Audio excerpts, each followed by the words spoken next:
одоо 5 аймгийн дунд 20 хэдэн сумын дунд байгаа тэр отрын нөөц бүс нутгийг нэг эмнэлгийн машиныг шийдчихээгүү. Тэгээд хаа байсан Азийн хөгжлийн банкны юм яриад ингэж явж байгаа одоо ийм байж таарахгүй шүү дээ.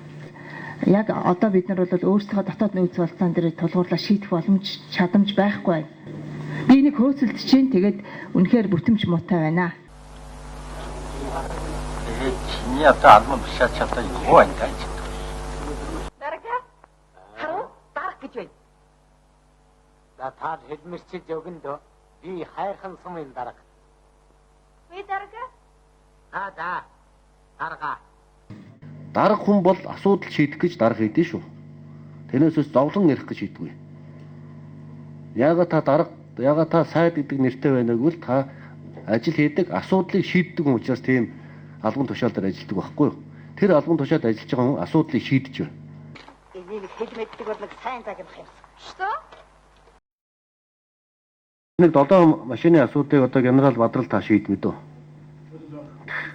Энэ төрийн сайдын бярн өрөхгүй байх шүү.